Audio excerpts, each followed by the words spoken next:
культурно-досугового центра «Каменки» «Аншлаг». Артисты Крымско-татарского народного театра «Алтынбешик» представили трагикомедию «Беш дакка нефес». Öyle kolay bir bileminiz. Şimdiki kanunlarını sanki bilmiyorsunuz. Dünya kadar spravka gerek olacak. Hepsi de mokri печатни.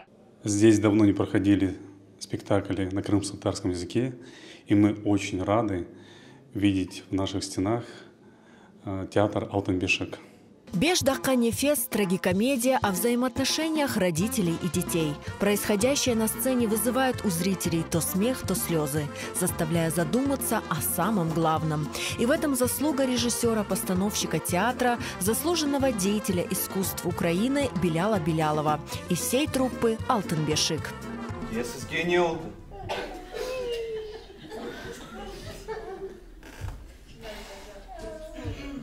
Ya babama ne oldu? Akşam yattı, sabah durmadı. Роли в спектакле исполнили всеми любимые артисты. Дилявер Сеттаров, Ситабла Меметов, Гульнара Планжиева, Луиза Усиинова, Диляра Аджимамбетова, Алия Бекирова, Али Маблаев и Эмине Джевдетова.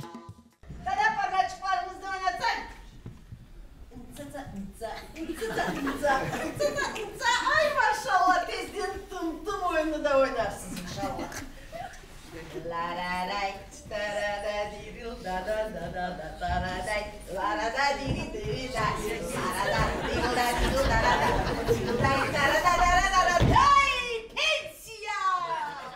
Біз көреміз ке спектакльден соң насыл тез сұратларнен, насыл көз яшларнен адамлар келіп бізге өз севгілеріні, өз тешекірлеріні білдірелер, қуанамыз. Бізге бұл ең бұйық бір ғалібет, ең бұйық бір бақшыш идея.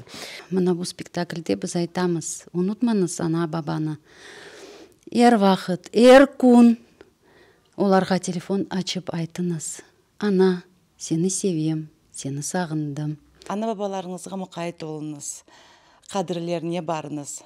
Егер біздің япқан ішіміз, сіздің баққан спектакліңіз инсанларға, сүйіржелерге керек олса, демек біз ішімізді доғыры япамыз. Мен істердім ке, инсанлар ve elbette yaşlar onun için öyle bir ders alsınlar. Ана бабаны әр вақыт үрмет етмеге, ұнытмамаға, заман тапмаға, телефон ашмаға, бармаға вақыт әр заман тапсынлар. Бұны çok істердім. Ана бабаларына, олар сақ оғанда мен айтқаным кібі, оларны sevmek, саймақ, оларын зәрет етмек керек, құжақламақ керек, өтмеге керек, лаф етмеге керек оларынан. Чүнки өлген соң адамға біз тек дуа оқи білеміз. Зрители в Каменке встретили постановку театра «Алтынбешик» очень тепло. Многие отмечают, скучали по любимым артистам. Очень рада, что мы смогли попасть на этот спектакль. Очень понравилось. Буря эмоций, впечатлений. Даже не ожидала, что все будет так интересно и жизненно. Именно наша жизнь. Ağladık, güldük, pek beğendim. Çok sağ olunuz.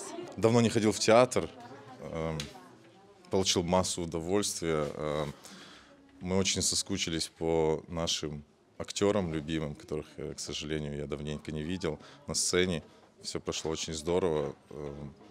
Советую всем чаще посещать такие мероприятия, чтобы насытиться этими эмоциями, которые мы сегодня прочувствовали.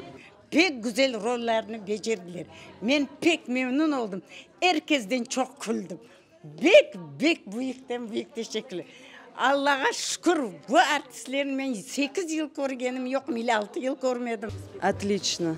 Такие молодцы актеры, прям прекрасно. Дай Бог им здоровья. И хочу пожелать, любите близких, цените. Жизнь коротка. Мында аятымызда пек мөһим мәсьәләләр күтәрелде. Әмдә мында без олы бер гүзәл ойынны күрдек. Безнең актерларыбыз һәр вакыт кебек yüksek seviyede gösterdiler öz işini. санки керчек яшайышта олған кебек иштирак эткеним кебек бул хикаеде өзүм дуйдум. Пек мераклуу, пек гүзел.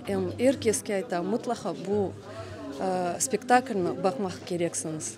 Культурно-досуговый центр не смог вместить всех желающих. Именно поэтому 10 сентября театр «Алтын бешик» вновь представит спектакль «Бежда Канифес» в Каменке. Не пропустите!